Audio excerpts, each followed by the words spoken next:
नमस्कार दोस्तों, logical Hindu YouTube channel में आपका स्वागत है। भारत में साधुओं का होना एक आम बात है। धार्मिक स्थान के अलावा आजकल साधु संत शहरी क्षेत्र में भी देखे जा सकते हैं। इनके बारे में थोड़ा विस्तार पूर्वक कहें तो ये एक ऐसा समुदाय होता है जो भगवान की भक्ति के लिए सन्यासी जीवन को अपनाते हैं। इन्हें गृहस्थ जीवन से कोई लेना देना ही नहीं होता। ये केवल स्वयं का पूरा जीवन भगवान की भक्ति के लिए समर्पित कर देते हैं। लेकिन इस समुदाय के भी अलग अलग रूप देखे जा सकते हैं, जिनमें से आज हम बात करने जा रहे हैं कापालिक साधुओं के बारे में। जैसा कि इनके नाम से ही पता चल रहा है कि इनका लेना देना कपाल यानी कि खोपड़ी से है। जी हाँ, आपको बताते हैं कि कापालिक साधु इंसानों की खोपड़ी में पानी और भोजन करना पसंद करते हैं। इनके इस कृत्य के चलते इन्हें कापालिक साधुओं का दर्जा दिया जाता है। कहा जाता है कि प्राचीन समय में कापालिक साधना को भोग विलास का रूप माना जाता था। यही वजह थी कि इससे आकर्षित होकर लोग इस साधना से जुड़ते चले गए और इसे वासना का ही एक मार्ग समझ लिया गया। मूल अर्थों में कपालिकों की चक्र साधना को ही भोग विलासिता को शांत करने और काम कामना शांत करने की साधना मात्र बना दिया गया। यही वजह थी कि इसे समाज में बेहद घृणा भाव से देखा जाने लगा।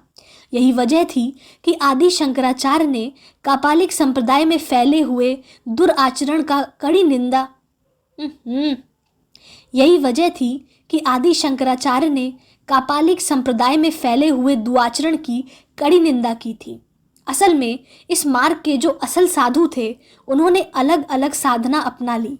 विरोध करने वाले इस संप्रदाय का एक बड़ा हिस्सा नेपाल की तरफ रुख कर गया और वहाँ पर यह समुदाय बौद्ध कापालिक साधना के रूप में जाना जाने लगा। कापालिक साधु अपनी साधना में भैरवी, महाकाली, चांडाली, चामुंडा, शिव जैसे देवी देवताओं को अपनी साधना में शामिल करते हैं। विभिन्न तांत्रिक मठों में आज भी गुप्त रूप से कापालिक अपनी तंत्र साधनाएं करते रहते हैं। कापालिक साधना के विषय को लेकर इतिहासकार यही मानते हैं कि इस साधना से ही कापालिक पंथ से शैव शाक्त मार्ग का प्रचलना आरंभ हुआ।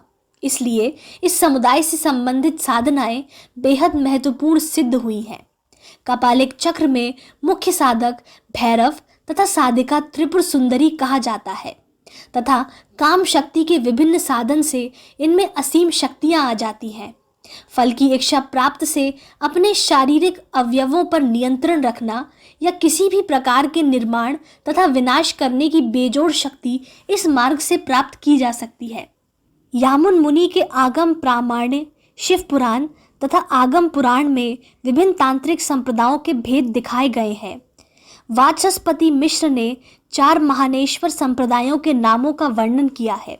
ऐसा माना जाता है कि श्रीहर्ष ने नौषध में सम सिद्धांत नाम से जिसका उल्लेख किया है वह कापालिक संप्रदाय ही है। बौद्ध आचार्य हरिवर्मा और असंग के समय में भी कापालिकों के संप्रदाय विद्यमान थे। सरबर तंत्र में 12 कापालिक गुरुओं और उनके 12 शिष्यों के नाम सहित वर्णन मिलते हैं। गुरुओं के नाम हैं आदिनाथ, अनादि, काल, अमिताभ, कराल, विकराल आदि। शिष्यों के नाम हैं नागार्जुन, जड़भरत, हरिश्चंद्र, चरपट आदि। ये सब शिष्य तंत्र के प्रवर्तक रहे हैं। वसुगुप्त ने 9वीं शताब्दी के उत्तरार्ध में कश्मीरी शैव संप्रदाय का गठन किया था। वसुगुप्त के 2 शिष्य थे, कल्लट और सोमानंद। इन दोनों ने ही शैव दर्शन की नई नींव रखी। कापालिक साधु मंत्र साधना और तप के माध्यम से मोक्ष प्राप्त करते हैं। पहले के समय में कापालिक साधु भक्ति के मार्ग में सबसे मुश्किल और कठोर तपस्या करने वाले माने जाते थे। हालांकि आज भी नेपाल और तिब्बत के पर्वतों पर कई कापालिक साधु सालों से तपस्या करते हुए देखे जा सकते हैं। ये साधु कुंभ और सिंहस्थ के दौरान ही नजर आते हैं। अगर कोई व्यक्ति कापालिक बनने की राह पर निकल लेता है तो वह फिर कभी वापस परिवार की तरफ मुड़कर नहीं देखता, ना ही फिर कभी अपने लिए धन और ना ही अन्य चीज़ों को जोड़ता है।